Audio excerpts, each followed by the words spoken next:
Mais au monde, je suis chrétien catholique. Dans la religion catholique. La religion et le catholisme, voilà pourquoi aujourd'hui, même le pape Oazalelo, église commune, basangana ba religion yoso. Basangana ba musulman, basangana ba hindouisme, basangana ba Rose-Croix, Maïkari, un cancard, bouddhisme, écuménisme. Vous parlez de l'écuménisme. Voilà, écuménisme, ça l'est mis. Et ça dit déjà toute religion oyo, top église oyo. Éternel a rejeté en Apocalypse chapitre 13. À l'époque, il y a Jésus-Christ de Nazareth, il n'y avait pas les photos. Ingénieur a maîtrisé ce pen de Oyo, à ça la cabine qui a maîtrisé et le Marie, et le bas de Roche qui a fait Kamela. Et ça, il est or, sur le côté de la profondeur, il y a magie. On comprend que le mari par lequel c'est là. Et ça, madame Bengi Marie à Valencia. Moi, j'ai été de l'autre côté, je connais. Je fais 6 ans en magie. Je connais au moins ma fantôme juste les Makambuana. Moi, on a une question, quand est-ce qu'elle prendra la Bible pour lire en fait à Bango? Ce qui vous raconte à combien de niveau est-ce qu'il y a un frère Denis qui ne va pas bon dans le temps? Il y a un pagan qui connaît ça très bien.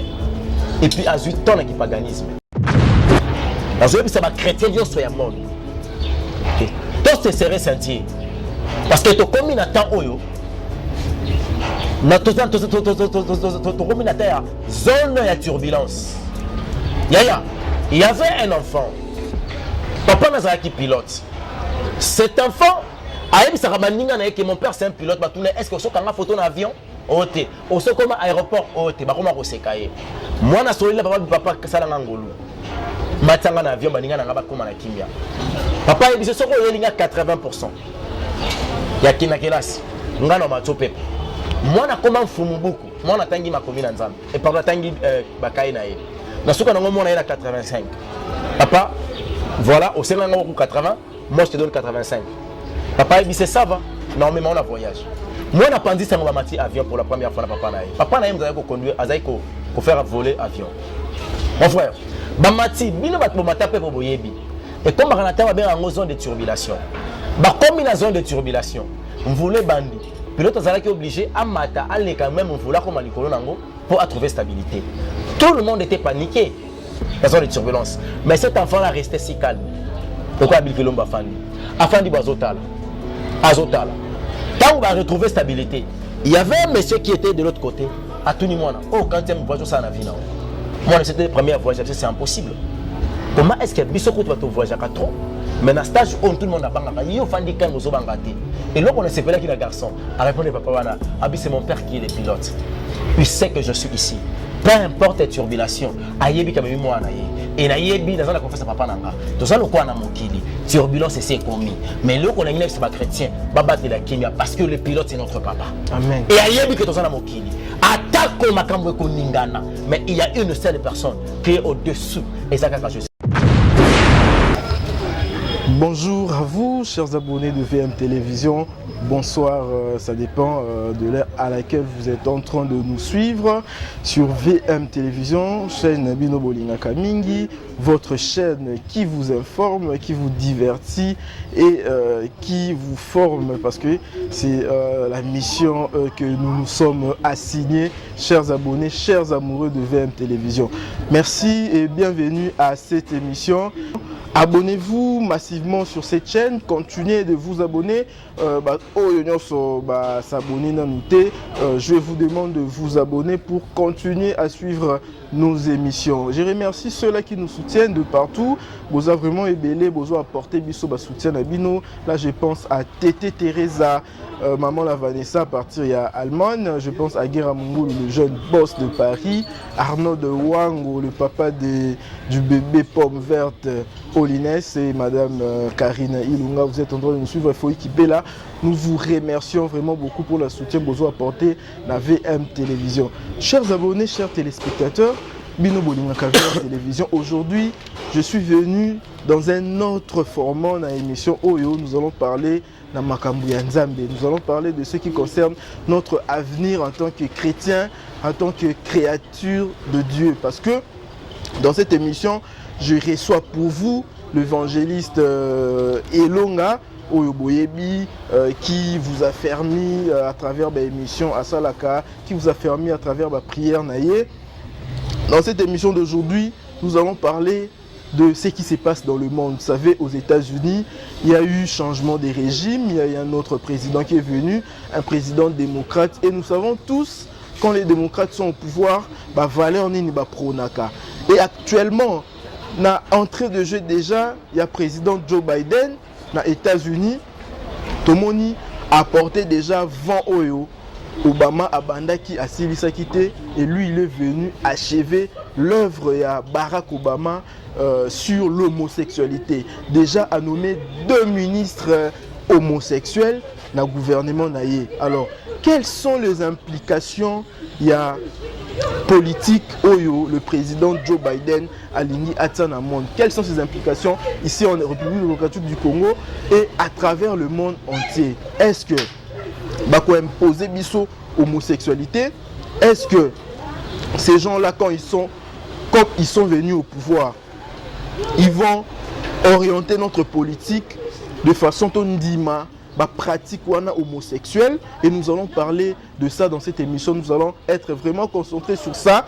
Quelles sont ses implications et qu'est-ce que dit la Bible par rapport à la pratique homosexuelle ici dans le monde où Nzambe Akela. Tout de suite, j'ai dit bonjour. Il y a un évangéliste Elonga. Bonjour, papa Nanga Bédric. Santé malade.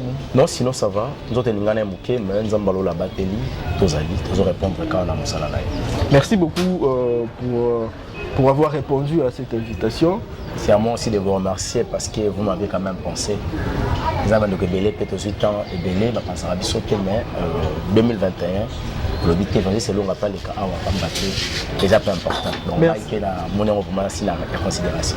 Merci beaucoup. En plus, c'est pour le bonheur, il y a des téléspectateurs, il y a VM Télévision, d'être recevoir, pour éclaircir un peu sur la situation floue au monde écoute. Parce que le monde écoute, c'est un moment où il y a turbulence. Parce que nous savons tous que les États-Unis sont dirigés le monde. La politique aux États-Unis et ça en sorte que les décisions aux États-Unis à travers le monde ils allaient orienter. Mais avant de côté de Kambouana, un peu solo là, ma solo ici en République démocratique du Congo. Parlons de ce qui se passe ici en République démocratique du Congo concernant les hommes de Dieu, concernant l'Église. Parce que dernièrement ici, Balobi Bino, Basali Nanzambe, vous vous comportez mal. Basali Nanzambe, Barumiko se comporter local là, païen comme on l'a dit. Dernièrement, nous avons vu le clash entre le pasteur Marcelo et l'Église catholique. Pasteur Marcelo a eu ça la déclaration Moko Awa Lobi, l'Église catholique est une salle d'attente pour aller en enfer. Et les catholiques aussi, parce que eux tous sont des chrétiens. On peut répliquer, c'est l'église La Compassion qui est la salle d'attente pour aller en enfer parce que là-bas, tout le monde est belé.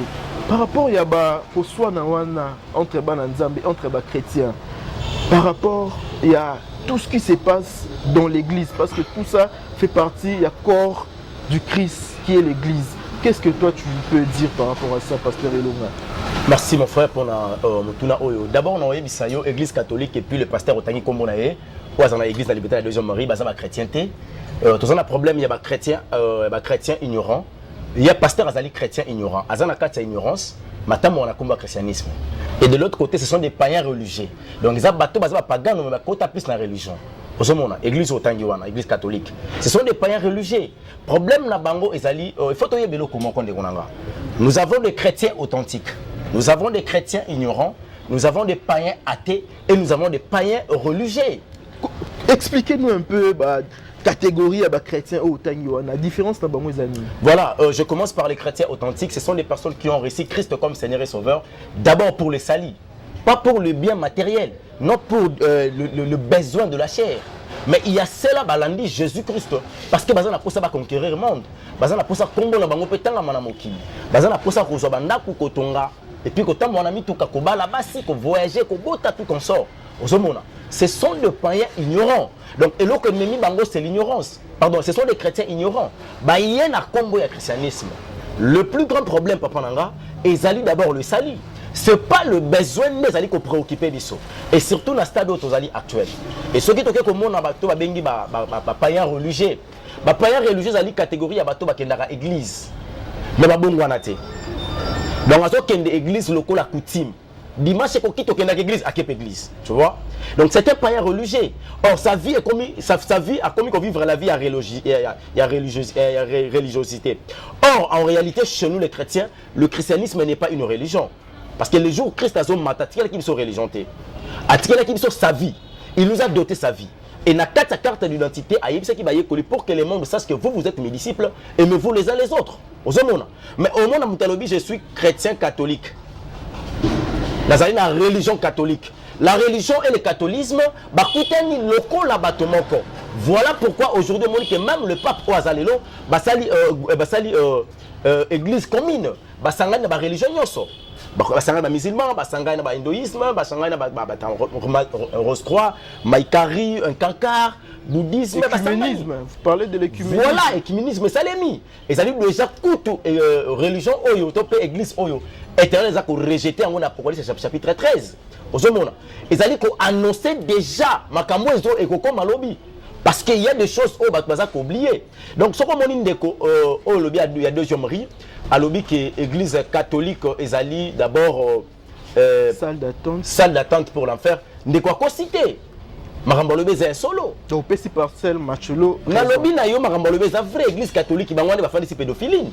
Bango nde ba yebisi batuke non c'est le errer les pauvres qui c'est par eux bango nde ba ko hériter la vie éternelle. Bah la kisi biso que il faut savoir kolinga muninga na yo mais il faut aimer au goût malaki keko ba permettre son nzela idolâtrie. Bah la kisi biso que tout ça la prière on la Bible kala ozalate. Marie a le sac on a Bible zate de Genèse Apocalypse. Bah la kisi biso et ça qu'on a on a Bible zate. Bah ça va prière au bango ba créer qui pour la quoi foncer ba vers le chemin de l'enfer. Donc le passe-temps on a azana raison. Ozomona. Yé passe-temps on a église catholique peut yebike passe-temps azana na tort. Mouké na sens nini. Pour yemo kwa chrétien ignorant. Obenye nani? Passe-temps. Pas pasteur. Non, azali collecte tout le temps. Il est le passe-temps. Il fait passer les gens le temps inutilement. Un pasteur ne peut jamais parler de la sodomie. Il ne peut jamais appuyer la sodomie. Quand un pasteur accepte la sodomie, c'est que Azan a vision la président ou Azali actuel, le président des États-Unis. Parce que quand on dit que Moubali a couché moi à Nice, ça signifie la voix wana et ça que il y a des choses dans la carte pédophilie. Alors, on a vu la homosexualité. Azara clair à lui qu'ils ont versé mon côté clair sur les rapports sexuels qu'ils ont poussé mon tour à coucher moi c'est un avoir vaginal. Non, c'est faux. Là, qui c'est qui ne connaît pas ce temps, il n'a jamais lu la Bible. Or, il y a des versets clés qui expliquent Marambo Yalobaki. Donc, entre le passe-temps, païen religieux. Donc, un chrétien ignorant n'a pas un religieux, Bazali le foufou des mêmes badi, les biscuits des mêmes paquets. Parce que Bango se retrouver qu'en enfer. Donc par rapport à ce jeu na Bango, en tout cas moi je m'en tape. Na rolobake bande ko ba bongo lande mitema. Na bande ko baza pas religieux, nande ko azali chrétien ignorant, a ça l'effort à renoncer à mabe, accepter nzela ya Jésus-Christ parce que le temps par lequel tu as commis le maître revient et tikalika kalikambumo kopo maître kita parce que ezala ya kama omisatu. Le nouveau ordre mondial est quoi ici ma omisatu. Taliboso ko ça la religion mondiale. Yami Balé, un gouvernement mondial, Yami Satou, sur le plan économique. Déjà imposer biso que tout le monde doit être vacciné dans le monde. Et ça, on voit la famille créée, la famille éliminative, la famille franc-maçon. Mais Sangana qui peut faire asseoir le monde entier. Déjà, c'est ressource pour ça la religion mondiale, parce que la religion est qui qu'on tenter de vacciner le monde entier. Pour avoir possession et contrôle de Mokili. Ainsi que les Africains, les Africains, de contribuer à l'autre côté sur le plan mondial, économie mondiale. D'où il faut que les Africains récupèrent le territoire parce qu'ils sont riches pour faire travailler de façon que Mokili et vivre bien. Or, ils ont un problème. Alors, le temps par lequel tu as commis, déjà, l'arrivée du maître, ça s'annonce. Et quelqu'un à Babylone est quoi? Rome va disparaître à travers Yemoro Moutou, Azali, responsable de Magambo Onyos. Et le moment est arrivé, même les États-Unis, on a frappé Calamité. Calamité sera frappé. yango moni bande kono so tambo na lignée wana ndenge tozoloba. Donc ce qui concerne l'église actuelle balinga ki to meka ko rectifier moi muke koloba était pasteur topé église corps du Christ. Non non non non. Église corps du Christ ne peut jamais faire de bêtises au nom de Jésus-Christ. Tokoki jamais qu'on salue le nom, il y a maître Nabiso. Mais pasteur Elonga, qui es-tu pour que Olongola église catholique na corps du Christ, Olongola pasteur Marcelo na église de la compassion na corps du Christ? Qui es-tu? Qui es-tu pour juger ces deux? Non, je n'ai pas jugé. Ephésiens chapitre 5, ne prenez pas part aux œuvres infructueuses des ténèbres, mais plutôt condamnez-les. Je condamne les actes. Je n'ai pas jugé. Mais est-ce que juger Moutouta? La jugé leur acte, attitude na bango, acte bas opposé, mais au permettre de reconnaître un détail dans Mboumanango. Le fruit par lequel va présenter Bisso. Les alliés fruits ou les alliés qui s'abisso qui ne croisent na quatre église corps du Christ. Et pourquoi est-ce qu'il faut qu'on bien juger? Tant éternel dit, au monde il y a de péché. Quand tu commets un péché, au toucher malamako éternel Dieu le créateur. À l'époque, il y a Jésus-Christ de Nazareth, il n'y avait pas de photos. Ingénieur a maîtrisé ce peine de ko oyo asala kabike ko maîtriser elonga mari le bande ko ngenda ko fuka mela eza elongini. On se côté na kata profondeur ya magie, on comprend que le mari par lequel balobaka c'est là. Eza madame abengi Marie à Valencia. Moi j'ai été de l'autre côté, je connais, je fais 6 ans en magie. Je connais au moins va fantir juste les makamboana. Il y a des choses oyo tokoti ko exposer ngo ça la 6 ans la magie. Oui. Au moins Marie au basambela. Non, na kenda ko lukayete. Mais je sais parce que tout ça là pratique na bandeko ya ngabwana bandeko ya église wana osomona. Donc nous sommes pas là pour juger les autres, mais nous sommes là pour condamner des mauvais actes. Non, on va dire que je condamne le pasteur et puis l'église qui suis-je. Non non, je suis pas là pour le condamner. Mais pour nous aider bango ko senga bango azonga na nzela ya malamu parce que les gens vont perdre ceux qui balandi Christ comme Seigneur et Sauveur. Pasteur Elonga, l'église catholique accuse église Oyo, dite église de réveil, que vous êtes mal structuré. Bobinonde mutubo memi ba chrétien na perduction par rapport il y a ba aventure ba pasteur ba osala. Dernièrement ici, il y a eu succession il y a ba scandale ba pasteur. Ba pasteur ce sont le pasteur Oyo basali en sorte que ba perdre foi. Ba basambela li soutenir na République démocratique du Congo ba ba vendre na ndako. Alors, l'église catholique vous accuse. C'est vous qui avez fait en sorte que tu vas perdre foi en Jésus, va perdre foi en Nzambe. Pourquoi? Parce que vous êtes cupide, vous êtes enclin à des scandales sexuels et autres, j'en passe, pasteur évangéliste Elonga. Et comment est-ce que vous pouvez condamner cette église qui est bien structurée? Cette église au Balobi, ça n'appartient à personne. Parce que l'église il y a pasteur Marcelo, l'église il y a pasteur Denis mais l'église catholique n'appartient à personne. Jamais l'église catholique appartient à pape, l'église catholique appartient à un prêtre tel, l'église catholique appartient à Dieu. Bango bazo accuser bino. Qu'est-ce que vous pouvez dire par rapport à ça? Non, bango bazo accuser biso te bazo accuser ba faux pasteur. Ba tonga bien ba prophète, bien ba prophète. Osomona. Bande ko so misi fruit ya misala na bango ya mabe. Oh, to kanisa qui auparavant qui bazala qui va vrai. Nenge éternel les akolo bana biso Christ alaxa qui biso li solo ya graine ya albert na biso to tika ivre na blé école sika moko. Donc quand le temps est arrivé tu peux comprendre que o eza ivre o eza bleu. Donc l'église catholique a la raison à condamner bandeko wana topé accuser bango parce que baza bato yo bato belé balanda ki bango bakanisa ki bato wana nde baza bazali na nzela ya Nzambe to baza na voie ya Nzambe mais ba ko réaliser que ça bango te baza bato lokuta et il faut pas condamner bango mais on a condamner biso te parce que nous totika na catalogie qui est Jésus-Christ c'est lui qui est notre doctrine. Tant on a zolo ba église catholique azo vivre na kati ya religion comment? Raison religieuse. Mais c'est la religion chrétienne. Il y a un niveau. Or, le christianisme est outil tant un chrétien. Papa, il faut y avoir que tant que tu vis à Yekoli, oui, bateau basa loko la maître na bango. Ni ba bengi bango ba chrétien. Ba moni bango loko la maître ça signifie leur vie est comme une ressemblance na vie à maître. Bon, c'est quoi religion ou tu vois? Christ a tiré sur religion té. Bon, religion est où tu vois? Moutouani Bosso a mémé bango évangile et Zaranan. Évangile tant comme à Rome et ça apôtre Paul. Mais mon liboso l'église catholique a reconnu ils apôtre Pierre. Oh, Pierre a circoncis, a circoncité. Parce qu'il connaît la vérité. Et moi, je me dis quoi, dans les biens ou dans les mal. Mais tellement qu'il y a un problème d'une mission, il faut accomplir. C'est quoi la mission? Mais c'est pour dépeupler le royaume de Dieu, pour peupler le royaume de Satan. C'est la mission m'a confiée Bango. Comment expliquer tu recueillir dans une salle, dans une place, Bablo on a Bango, la temple Bango Zalaka. On va bien autant sous 5 isitos. Mais comment ils se retrouver en Andé? C'est ce qu'on appelle faire directement la nécromancie. Évoquer l'esprit à mon way. Mais pasteur Elonga, nous avons dans la Bible, il y a quelque part où Jésus a fait appel à ses ancêtres. Jésus a fait appel à un esprit à Élie, à Moïse, dans la montagne de transfiguration. Il appelle Ango. Alobakani. Que Élie bimelanga Moïse yelanga. Abenga bango. Non, non. Il a parlé avec ses ancêtres. Non, non. Il avait. Jésus avait pratiqué la nécromancie. Non, non. Est-ce que Moïse a Koufa?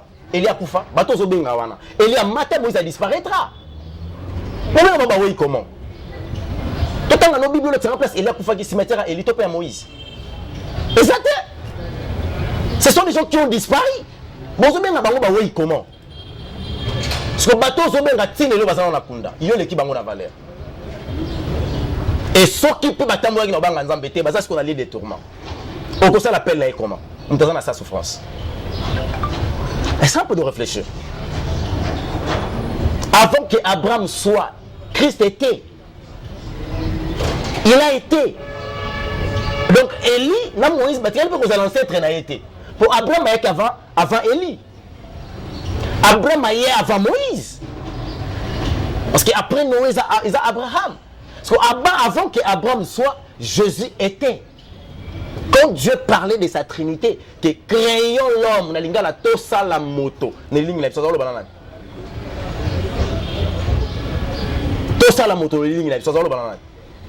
il parlait de Jésus-Christ. C'est ça.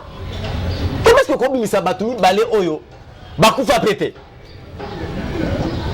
que Christ a fait la nécromancie. Au moins que Christ n'a jamais fait la nécromancie.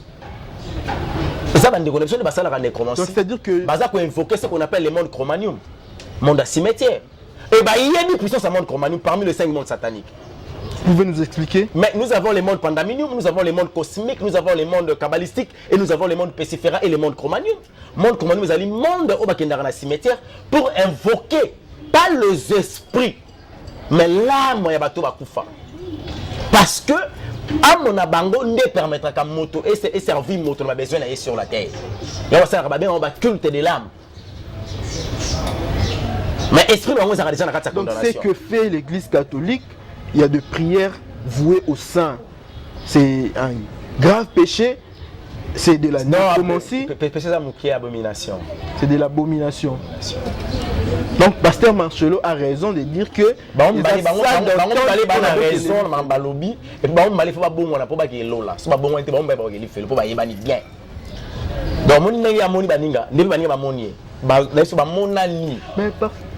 évangéliste Elonga, c'est-à-dire que vous dites que vous parlez au nom de Dieu, au nom de Jésus-Christ. Au nom de Jésus-Christ. Église catholique parle au nom de Jésus-Christ. Pasteur Marcelo, na ba église au lobby ba faux. Comment voulez-vous obengi bango ba chrétien ignorant. Bango pe ba lobby bazo loba au nom de Jésus-Christ. Maintenant, les enfants de Dieu sont perdus, qui choisir, qui laisser. Yo conseil no pe sa bango. Mais papa nangai, soit tu dans Matthieu chapitre 17 on comprendre que parmi biso il y aura cela baroya. Comment les reconnaître? Parce que miracle. Pasteur Marcelo ça un miracle. Pasteur Denis ça un miracle. Pasteur Moutombo ça un miracle. Maintenant comment le reconnaître? Tous les des Thessaloniciens pour tous ces miracle. Je pense qu'avec le miracle. Jésus avait fait de miracles. Miracle et les miracles c'est l'alimental on pas comme un chrétien. C'est le meilleur miracle. Le miracle c'est Simbanzoto. Mutabela qui faut il des cils. Voilà miracle. Non, si fait pesili ça. Tout le monde Jésus a so yate na mabele sali miracle. Mon frère, ils ont une photo yeba.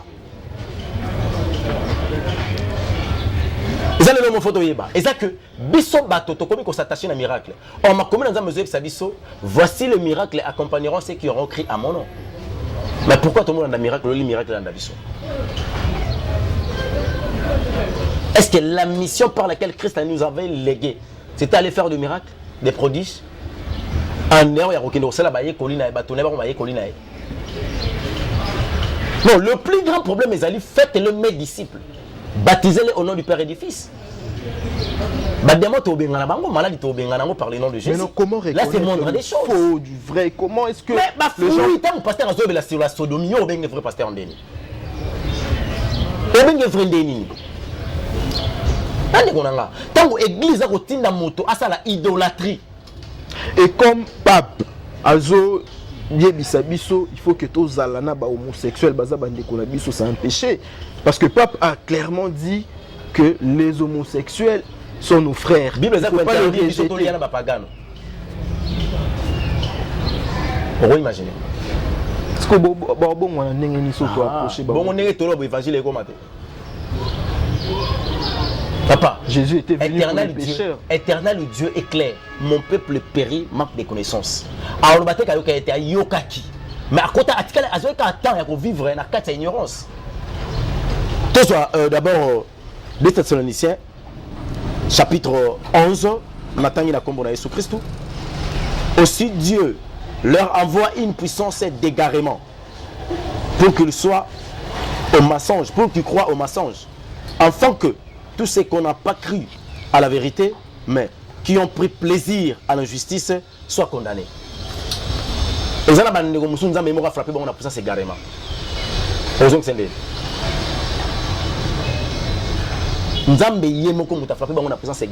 Ils sont égarés. Parce que moi, je dis ma vérité. La vérité par laquelle tu as présenté Bango. Est-ce que je parle de moi? Je parle de Jésus-Christ. Tu as Christ d'abord pour les salis. C'est ça la vérité. Donc, comme pape a accepté les homosexuels, c'est une abomination. Parce que prenons un cas où vous vous retrouvez avec un enfant, votre enfant qui devient homosexuel. C'est impossible. Une hypothèse, un papa, par exemple, un papa qui se retrouve avec un enfant homosexuel. Conseil une OP, ça y est. Non, non. Papa d'abord, il faut que qu'est-ce qui fait qu'il y a mis sa sémence à bon? Pour éternel des années, Abraham, je bénirai ta sémence. Il est au monde, il juif, il y a arabe, il y a donc Ismaël, il y a Isaac, Bazali, Bato, Bazak, béni la mokili mobile. Bon, comment est-ce que, dans l'Éternel, chapitre 28, que je bénirai le fruit de tes entrailles?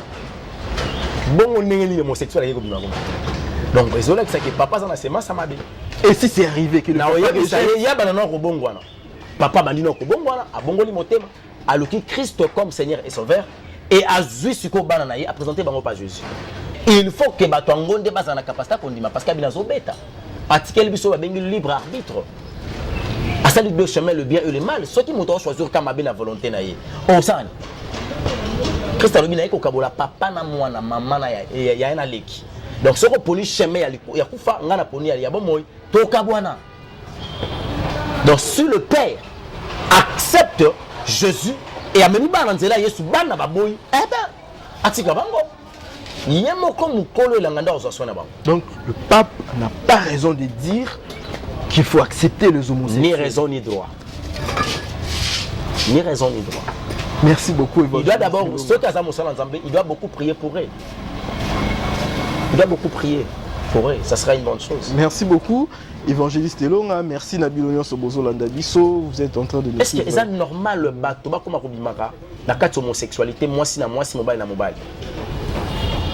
So demain gomer kufa na makambo. To aider bango na lolenge ni. To ba uti kozala bana basi kala mingi te avant bakoma na vie wana. Donc ba yebi ki moi mobile existe, ba yebi ki libala ezalaka. On peut pas amona bango ndenge ko vivre ko bala ko bota bango. Amona. Si on peut essayer de comprendre la cause où est-il dans la homosexuelle, est-ce que on peut dire que les œuvres y a diable? Oui. Parce que l'autre fois j'ai suivi un documentaire, il y a un transgenre, qui mobile, il y a commissaire moi si, et quand bah commissaire moi si à lobby, il a l'impression que va rendre justice parce que il se sentait femme dans un corps d'un homme. Il fallait changer sexe. Pour lui, abotamaki mwasi mais na nzoto ya mobali. Quand va changer sexe, il est à se sentir pleinement femme. Qu'est-ce que vous pouvez dire par rapport à ça?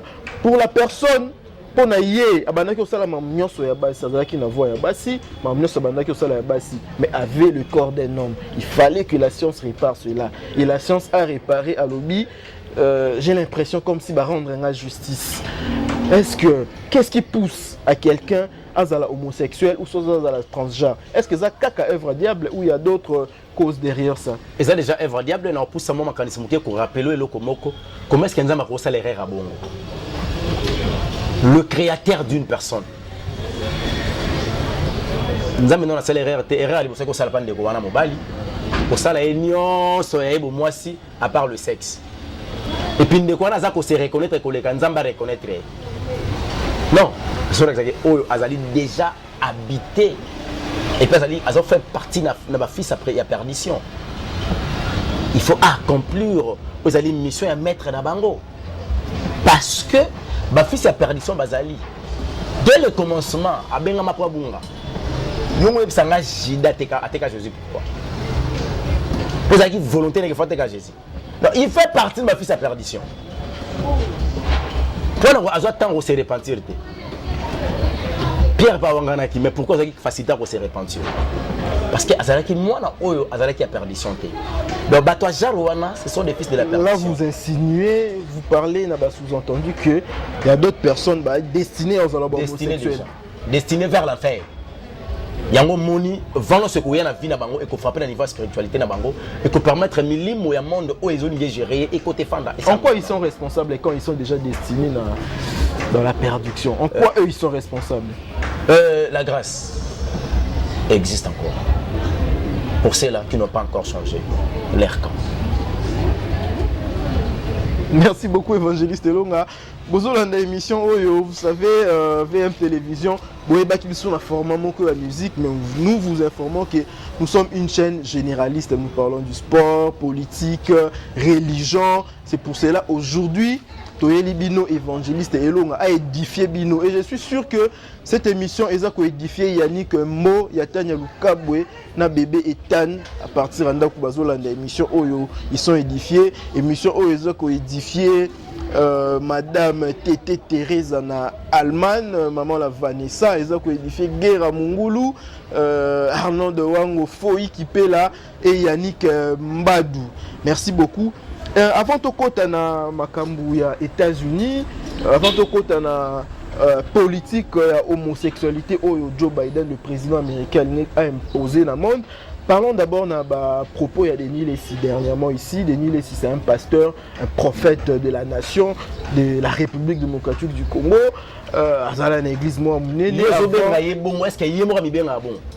C'est comme ça qu'il s'est... Il y a le baraza criminel, le pasteur, Congo. Mais avant de tenir des propos, on a un prophète de la nation. C'est la vérité qui est dans le Sabino.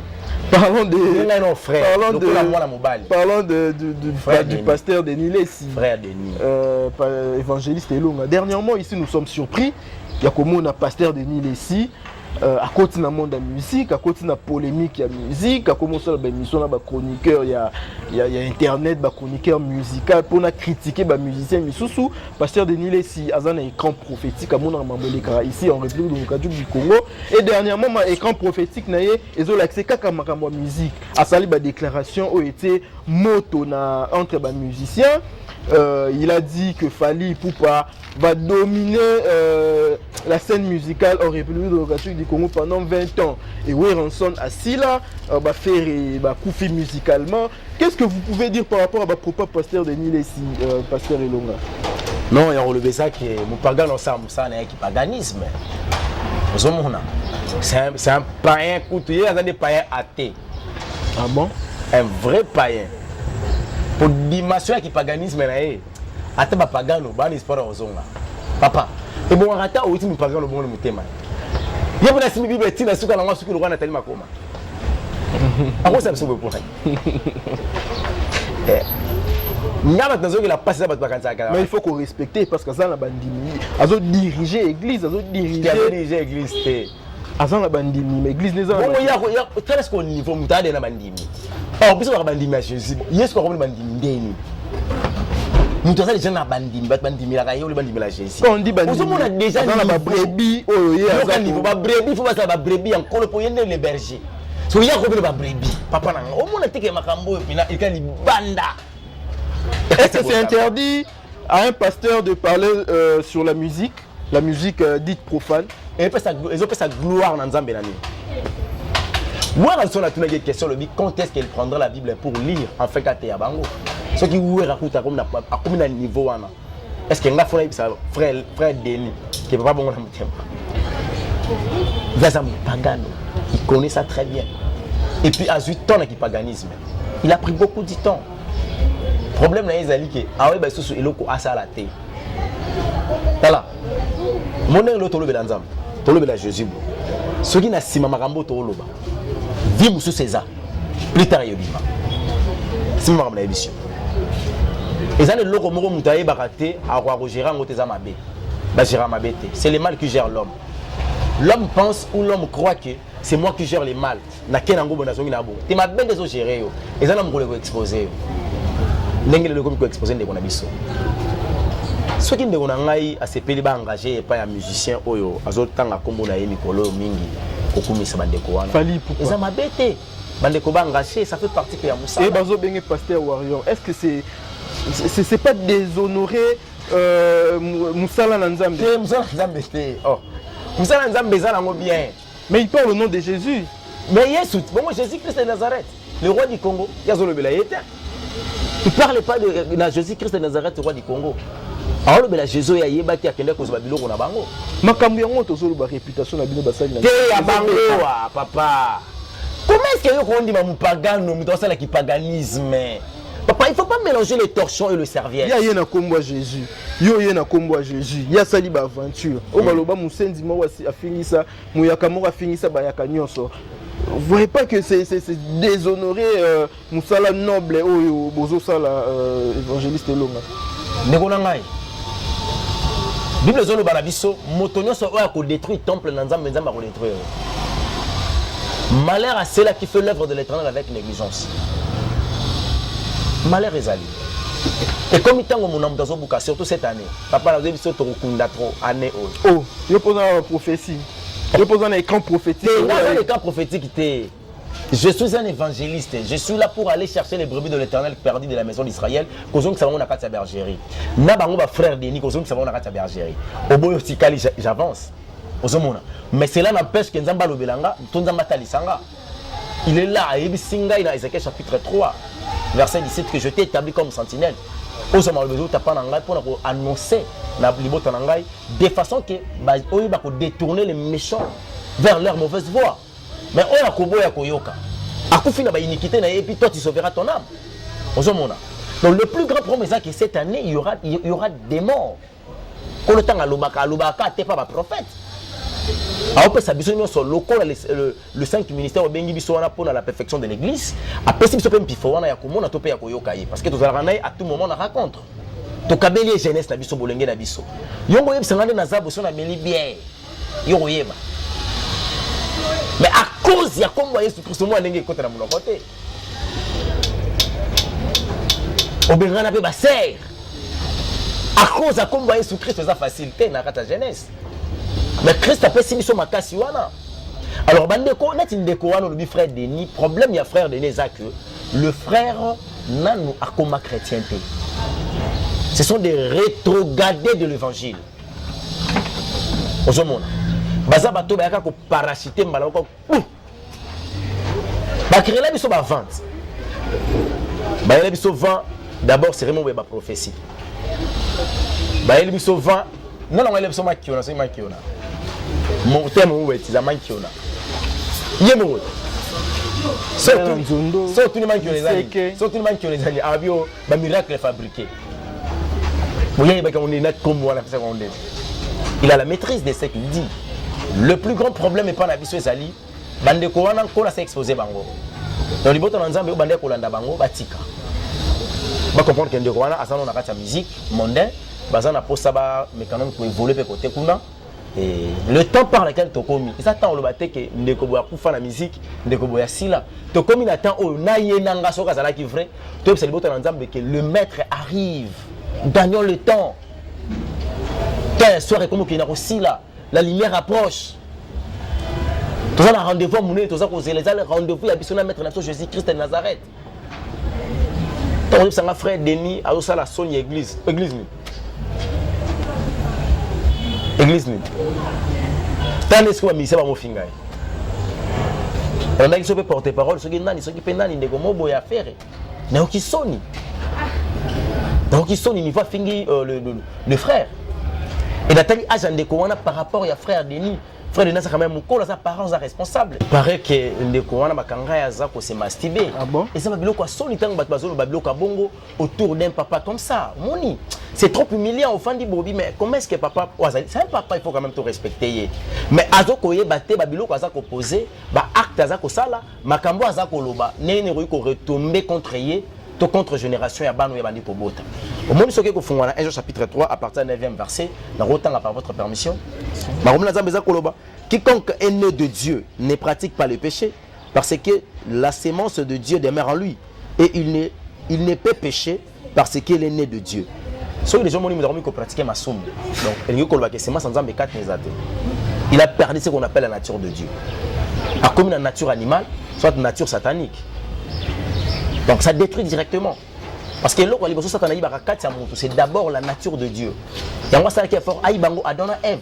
Tant que proposer la nature adamique. La nature adamique, ça signifie la nature pécheresse. Tant qu'on condamné bango li sumukat na bango, ne permettait qu'il y ait bota kayen. Bi le zolo bana Adam éternel zoïb ça Adam et Ève que si Adam tu étais tiré de la poussière, tu retourneras poussière. Autant ma commune nzambo mona que Adam et Ève ba kufa mutali bosote. Bango batali bosote bazala sanctionné na ko retourner poussière. Zaki mono ba botaki. Donc tant que comme ça sémence sur les akayen, Kayen a une nature, une nature satanique. Nature a vexé le sang. Tata na bango maman na yekutu batika ko tangisa makela te. Mais ye mona ya tangisi makela.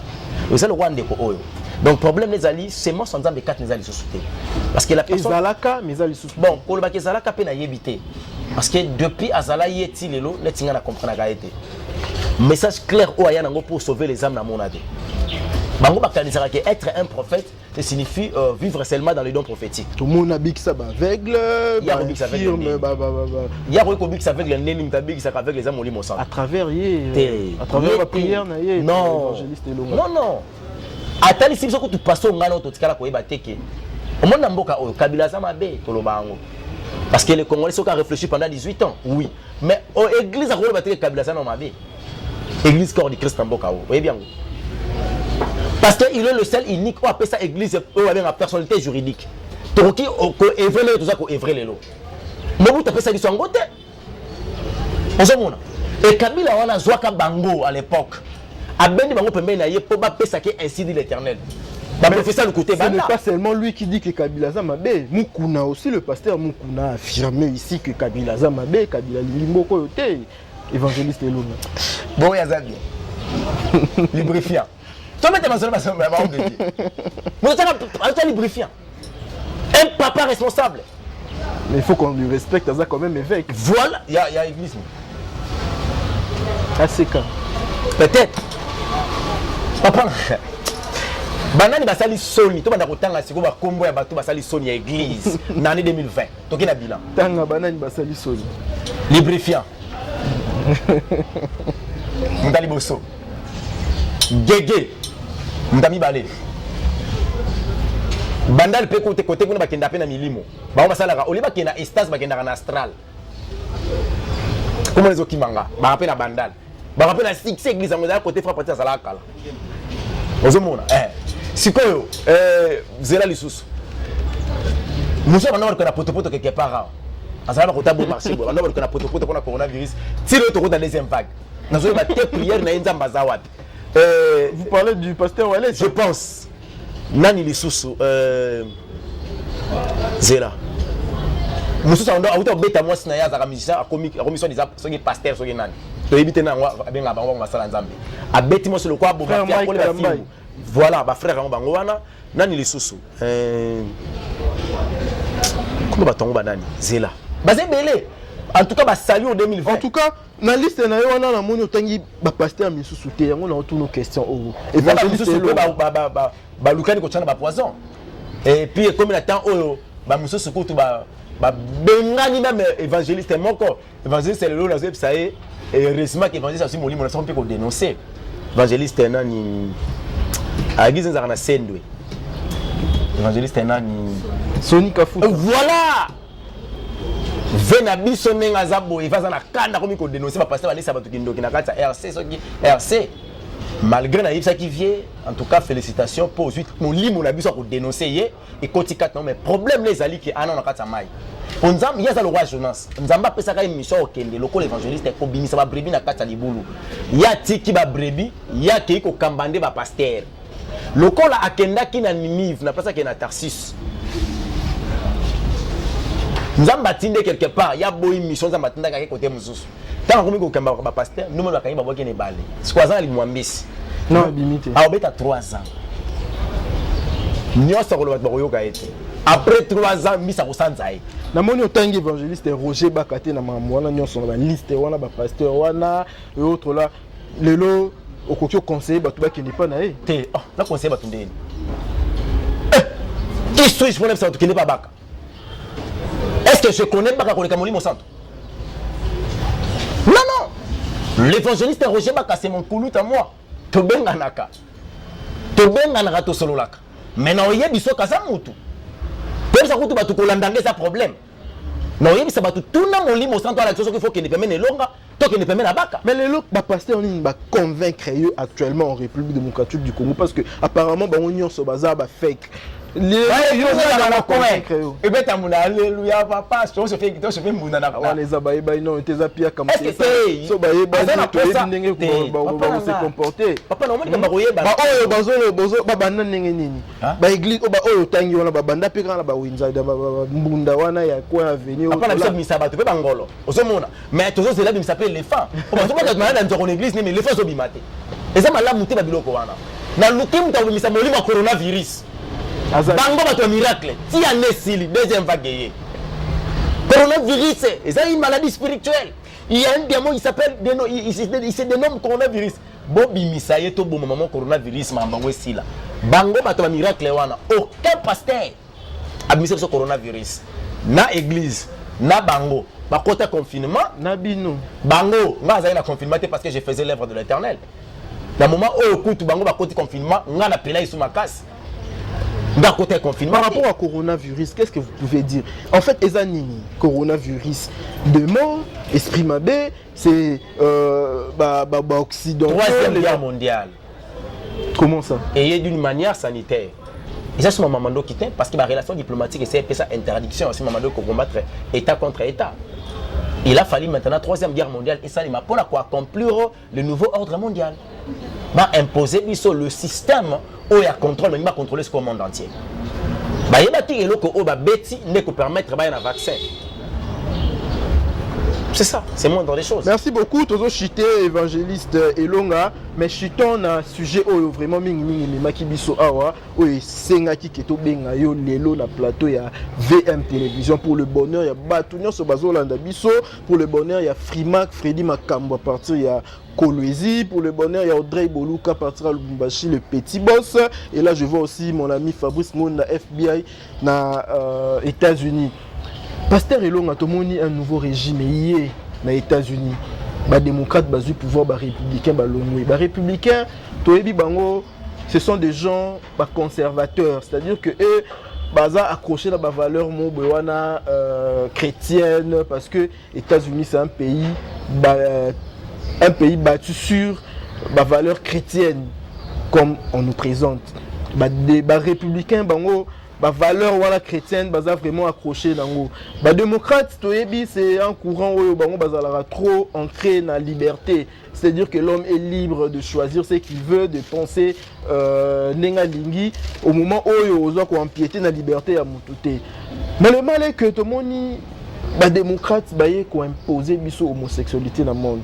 Si je parle d'imposer l'homosexualité dans le monde, là je vois les États-Unis, grande puissance. Pays où on est à grande puissance dans le niveau du monde. C'est-à-dire que politique, d'une manière ou d'une autre, ils ont des conséquences dans l'Afrique et partout au monde. Et actuellement, le président Joe Biden, qui vient d'être installé dans les États-Unis, a nommé ministre Mokwaza homosexuel. Et nous avons vu la vidéo quand on était en train de valider son mandat au niveau de Sénat na bango. Le ministre a présenté Marie Naye, Mobali Naye à lobby. Je remercie Mobali Nanga ou Asali Kenazala Awa.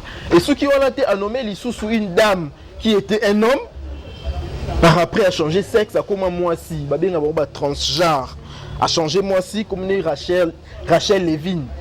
Dans la communauté LGBT, communauté gay. C'était une manière pour le président Joe Biden de remercier la communauté gay parce qu'il va soutenir le mandat naïe, pour diriger le monde. Et nous craignons que la décision va recevoir et ça a une implication ici en République démocratique du Congo, pourquoi pas en Afrique. Parce que même na Potokuna, comment ceux qui sont homosexuels na misumwa mabe, yone mubamonyo mabe. C'est-à-dire que discrimination envers les homosexuels est condamnable par la loi là-bas. Et nous craignons qu'il y ait comme awa parce que on est une décision. Pasteur Elonga, par rapport à l'événement sur les États-Unis et par rapport aussi à l'éclaircissement de la Bible, qu'est-ce que vous pouvez dire aux enfants de Dieu qui sont en train de nous regarder en ce moment? Déjà, ne craint rien parce que Namboka Oyo, Makambwana Oyo Salimate. Comment vous pouvez en être? Non, Nazoé Bisayo que le roi du Congo c'est Jésus-Christ de Nazareth. Autorité n'y a causé a aussi sa déjouté à paiement. Pour me comprendre, on soutient paiement. Mon imboka oyo, ezolo mwa kutu pays laïque. Watu ofungola ngo plus tard. Et comme un pays chrétien. Parce que même l'hymne national debout congolais faut longo après comment est remplacé par Soleil Levant. Pour étendre après ça qui moloto. Mamabwane ou les katé sangé comme ça. Déjà mamabongo et salima. On a prophétie aux autres. On a aussi ça mamabongo salima calamité. D'ici mois d'avril to bani ba matanga ko bana l'état ti na kati soit les ans ba église. Matanga. Oui. Donc autorité mboko bazo. Nazo bisayo batambola ki mabe baboyi ko bongwana. Ba simbo ba livrer na diable. Donc nous avons frappé bango. Makambo bandi. Christian Fataï na Lubumba chozo ka ba prophétie évangéliste longo azo binisa a. Ce qui concerne les bandes qu'on a vu sur les États-Unis, le plus grand problème est ça que merci Seigneur Jésus-Christ parce que ndeko oyo a commis le pouvoir. Et ça de quoi aider biso à comprendre que Christ a zozonga. Moi quoi enseignement to bandaki ko zela izali komona makambo. En plein jour s'il vous plaît. Un ministre a présenté Mobali na ya mwasi. Muninga ne Mobali ya Mobali. Ça disant Mobali na ye, ba Mobali yemo retrouver Mobali.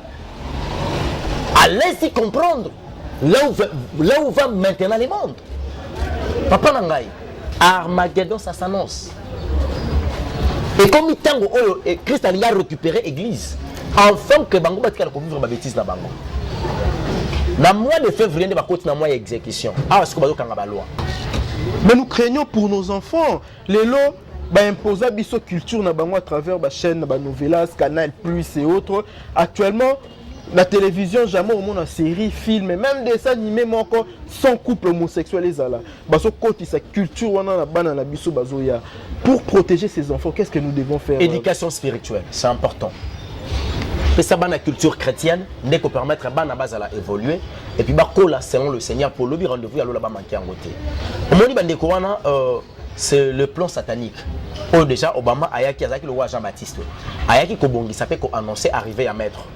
Obama Salaki a eu sa place, il y a moi en baloyé. Tout le monde a campagne Obama en Afrique, à la homosexualité. Est-ce que vous savez que les Cambo est comme aux États-Unis? Ceux qui ont tangi la prophétie à mon coin de William Branham. Depuis 1861, le 6 août, à l'Obaka, que Azomon a une femme à quel au sommet du monde, à Lati, un habit royal. Aujourd'hui, actuellement, au niveau des États-Unis, Nana Zali, vice-président, c'est une femme. Sont allés le jour où il y a prestation serment à l'attaque, manteau naïe, à mauve, couleur royale. Maloba, oh, William Branham, Maloba, depuis 1861. C'est aujourd'hui la Tinzoto. pour annoncer que le Christ arrive. Mission à bango ezanini. Il faut maintenant imposer l'homosexualité dans le monde. Que batuba comment vivre ce qu'on vit à Massouni. Or, makambo wana, Romains chapitre 1er, 26e verset jusqu'au 27e, na kotanga. Pour permettre à biso toyeba ndenge nini ya koyeba ko comprendre que bateau bazotambola boye pona nini. Voilà, natangi na kombo na Yesu Christ. Romains chapitre 1er, 26e à 27e verset. C'est pourquoi Dieu les a livrés à des passions infâmes, car leurs femmes ont changé l'usage naturel à celui qui est contre nature. Et de même les hommes, abandonnant leur nature de la femme, se sont enflammés dans leurs désirs les uns pour les autres, commettant homme avec homme des choses infâmes et recevant à eux-mêmes le salaire que méritait leur égarement. Parole du Seigneur. Donc ces gens-là sont égarés. Ce sont des gens égarés. Oyo lifuta na bango pe ekoya lobi. Maintenant, étant un sentinelle de l'Éternel, qu'est-ce que je dirais au peuple de Dieu? Que ce qu'on continue à Makambo, ce que le gouvernement accepte d'adopter la loi Yajar Oyo, tout le monde égarément. Et le Kwaliboso, l'Éternel Dieu nous frappera à mort. Évangile Selunga, les États-Unis ont le égarément adopté la loi et mariage homosexualité. Leur économie, ils ont l'icolo. Au contraire, biso oyo nem to adopté tous en la souffrance et la souffrance. Mais eux, ils évoluent. La France va adopter mariage homosexuel, mais l'économie là bango c'est une forte économie. Ce sont des grandes puissances. Maintenant, comment expliquer cela? Est-ce que Nzambe azopambola kaka batu oyo bazo sala mabe batu bazana égarément biso oto boy ko adopter masumu wana tous dans la perdition, pauvreté, souffrance. Comment expliquer cela? Deutéronome chapitre 28 premier verset. Si tu obéis à la voix de l'Éternel ton Dieu, en observant et en mettant en pratique ces commandements que je t'ai prescrits aujourd'hui, l'Éternel ton Dieu te donnera la supériorité sur toutes les nations de la terre. Voici toutes les bénédictions qui seront ton partage et qui se répandront sur toi si tu obéis à la voix de l'Éternel ton Dieu. Mon frère, le plus grand problème est d'aller du Camboya bateau. Il y a eu des nations. On compare des nations sur la terre, il n'y a que 3 nations. La nation de Jésus-Christ, la nation de Dieu et la nation païenne. La nation est alliée à Satan. Il y a 3 royaumes. Surtout qu'il y a Ephésiens chapitre 5, verset 5. Au monde qui bacupude, idolâtre. Les abattus, ils ont un héritage ni dans le royaume à Christ ni dans le royaume à Nzambé. C'est ce que dit la parole de l'Éternel. Ephésiens chapitre 5, verset 5. Maintenant, ces gens, bazali bato oyo bazo mérité honneur wana bazo mérité soi-disant bénédiction wana parce que ce sont les gens qui ne vivront jamais le paradis céleste, bazo vivre le paradis terrestre na bango. Nous sommes dans ce monde mais nous ne sommes pas de ce monde. Voilà pourquoi on souffre de ce monde. Donc pour vous, se maintenir dans la pauvreté, c'est une bénédiction quelque part. Non, la pauvreté charnelle oui, mais la pauvreté spirituelle non. Yaya, tu as besoin de 1000 ans, oh, tu as Jésus. Et puis tu as la nouvelle terre avec une récompense. Vous n'êtes pas de ce monde, malgré que vous êtes dans ce monde. Si tu as moki, vraiment moki. Mais évangéliste longa bat balobaka Nicolas Maté ya boyende Afrique ezala la pauvreté, c'est-à-dire que bat bayela biso africain nga ki ne ko travailler. Bat bayela biso évangile balobato se désintéresser na richesse terrestre oyo parce que biso richesse na biso za likolo yango africain akipaka na ye richesse te akipaka na ye ma. Et c'est évangile à mabe. So bateya biso bon bateya biso mabe. Éternel dans le biso, vous devez beaucoup prier pour votre pays car votre bénédiction en dépend. Les pommes de dépend de la mboka na biso. Tant que on a qui mboka na yako na mboka baninga, ne peut pas côté l'esclavagisme, ne peut pas souffrir. Bango ba développer banzambe na bango, ne sali ke banzambe na bango, ba na ko reçu. Biso to tiki Jésus Christ na mabele na biso. Toke ko zo franc-maçon, toke ko zo incanca, toke rose Christ, toke ko zo rose rose croix, toke ko zo maïkari, toke ko zo ba wokoko. To sangisi ba biloko ya pamba pamba pamba toye na ngo awa. Le vrai Dieu qui est Jésus-Christ de Nazareth, il se retrouve pas na mabele na ye. Devinez maintenant la suite. Papa, les États-Unis ne vivent pas les bonheurs. C'est chaque jour mon téléphone et nous n'arrive pas sous. Je reçois plus les appels des voisins des États-Unis qui des voisins en Europe. Bon, je vais aller là. Ils ont une forte économie. L'économie, nous est allé solo. Les femmes, on a Chine avec leur économie. Bon, on défend. Bazan l'armée ma casse, Poutine tende. C'est pas ça, mon frère. Quand on cherche des choses mondaines, mais on va envier mon kili. Nous sommes venus pour une mission. Et cette mission, dès que ça sera accompli, c'est fini. Mon kilo, il faut pas. Donc, toutes ces choses, les amis, nous sommes chrétiens. Nous sommes s'accaparer dans le côté. Babiloko oyo bazo sala lelo yeba yango ba ko influencer le monde entier ba ko koma ko na niveau ko obliger biso koloba ete oyo nyonso akoluka ko boya makambo tali ba gueux homophobie babe crime on la benga homophobie c'est-à-dire discrimination envers les homosexuels c'est fini États-Unis ko yana soutien te ako sécuriser binoté ako pesa bino maboko te soki bozana problème ako yana aide te. J'ai aimé Moussé Laurent Désiré Kabila, paix à son âme.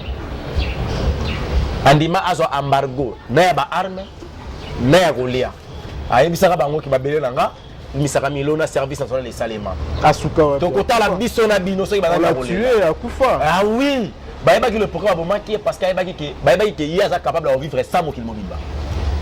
RDC ko ba, so to bi mutu mutu vivre na mboka na ye kaka. Oh, ni to vivre ko le kaba joso. Bango so ba kufa. Merci beaucoup, évangéliste Elonga. Je suis sûr que vous êtes édifiés. Surtout cette émission, je la dédie spécialement à la mère suprême Laetitia Elonga, à Zolanda Bisso. Je dédie cette émission à Rodi Lunda Mkonzarans, dans l'Afrique du Sud. Tout le monde chité dans l'émission Oyo, évangéliste Elonga. Déjà, dans l'événement Oyo, ils ont les États-Unis, Bazobanga. Qu'est-ce que vous pouvez leur dire pour le rassurer, évangéliste Elonga? Christ Aloba Nabiso. On vous fera la guerre, mais on ne vous vaincra pas. Tokomi Nathan Oyo, l'église, quand on parle de l'église, ça signifie la famille de Dieu, la famille de Jésus-Christ. Tout s'est préparé pour l'enlèvement. Maramon, ils ont coma, il faut coma. Pour Armageddon, il faut y aller. Ah, déjà, religion mondiale, Basali. Est-ce qu'il y a quelqu'un monnaie mondiale? Donc, on a un bon moment de l'homosexualité, il faut écouter à Congo. Il a Congo écouter. Mais on l'a Maramon fait comment? Et comment on a Congo? Parce que Christ a dit, il nous avait dit que j'ai choisi un peuple. C'est le peuple congolais. C'est pas les Israéliens. Non, Israël va bomber. Bon, les hommes Maramon c'est au Salima. Oh, c'est au fond. Madame n'est pas responsable. Mais c'est Israël. Origine propre à Bill Gates américain. C'est un juif. Bangonde ba responsable ya mokili. Yango moni soko tangi makomi na nzambe na sophonie, ozo comprendre que Christ éternel a parlé sur le pays au Azali, na sima Éthiopie na ba fleuve ébélé. Le pays en RD7. Alors que je serai leur Dieu et sera mon peuple. Tanga histoire au monde que après l'Éthiopie c'est la RD Congo, au Azali di balé ébélé. Nena biso to kende ko annoncer la bonne nouvelle, l'évangile pire. Qui changera l'église afin que tout se regroupe biso nyonso poto mata yango moni église corps du Christ oya solo et cause à la persécuter na mabele oyo parce que bitumba to lito banda ko buneza ya ko telemela balwa wana mais est-ce que bana ça ko s'impliquer pour combattre église bakutana mobali ya église yango nazo yebisa peuple congolais nazo yebisa ba chrétien nyonso ya monde tout se serait sentir parce que to komi na temps oyo na to komi na terre zone ya turbulence. Il y avait un enfant. Papa Nazaraki pilote. Cet enfant a dit que mon père c'est un pilote. Est-ce que vous avez une photo d'avion? Ote. Au comme aéroport ote. Bakoma ko sekaye. Moi na solila papa sala ngangolu.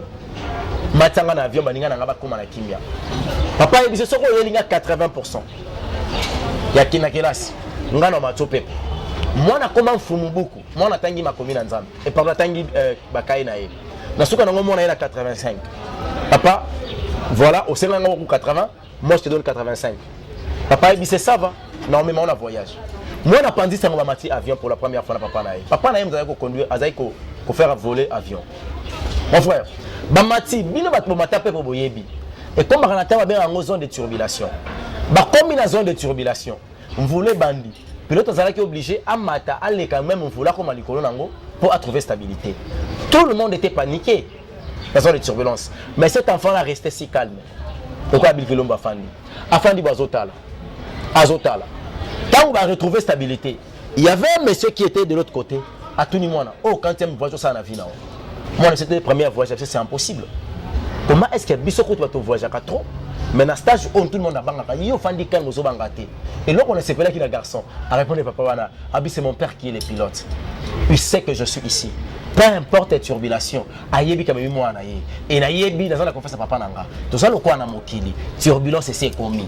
Mais le qu'on a une c'est pas chrétien. Babate la kimia parce que le pilote c'est notre papa. Amen. Et ayebi que tout ça na mokili. Attaque makambo ko ningana. Mais il y a une seule personne qui est au-dessous. Et ça kaka Jésus-Christ. Na poussa ni moi mon question ko permettre nga malgré bito comme na tangwa suka. Quand j'ai regardé l'Apocalypse chapitre 5, j'ai vu il y avait un livre qui manquait une seule personne. Oh, il faut fungola yango. Pour les boutons ensemble, tous à la sauver. Nga elonga na bengi le 24 vieillard. Dans le bibino za rappeler ensemble. Bosonga biso fungola livre. Ba bisinga elonga. Tous ça capable de couper couronne na biso. Mais tous allez incapable de fungola livre de vie. La talinga bitena benga les 4 êtres vivants. Na yebisi bango. Ba lo bito yebi ko adorer. Mais tous allez incapable de fungola livre. Na bité so ki bona benga Michael. Na bi yakamika. Yoza moto o kitisa satana na mabele. O se ko sana nguya, o sapela mpifo ya fungola livre. A lo belonga. Lukelanga motombo kilo salingi ko tomboka na lola. O mo ndena na kubwa ka eli susu na se. Mais ko fungola livre de vie je suis incapable.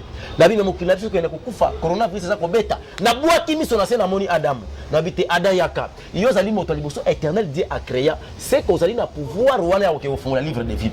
Adam zo ebisanga je suis capable ya ko multiplier la terre, mais je suis incapable de fungola livre de vie. Na kimba na bengi Noé. Noé lo binanga elonga na biso. Je suis capable ya ko avertir le monde. Ya ko tonga bateau ya monene ko contenir mokile mobimba. Mais nazali incapable nga Noé ya ko fungola livre de vie. Na kimba na bengi Abraham. Na lobi abalayama, ozali tata ya kondima. Na nzela na yo, na yebi ete ozala capacité de fungola livre. Alobi nanga elonga ndongo zomonanga.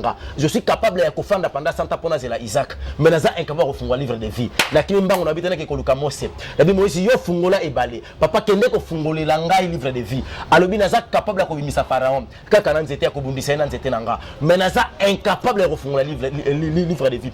Lukela nga bibale no so yo lingi nga na fungola ngo. Mais ko fungola libuku ya bomoy na ko kokate. Na kimba na ke ko benga mosakoli Eli. Na bi Eli kitatata. Nga na yebi yo buta yo kufate. Yaka no fungola livre de vie. Alobi lukela nga ba prophète Abal. Naza capable ko kitisa moto, mais naza capable ko fungola livre de vie. Na ke ko benga Élisée. Élisée alobi nga elonga na biso. Je suis capable ko sala deux fois Eli, mais naza incapable ko fungola livre de vie. Na kimi mbango na obite, na kende ko luka batoma. Na ke ko benga apôtre Pierre. Na lobi na yenkolo apesa yo clé ya royaume de ciel.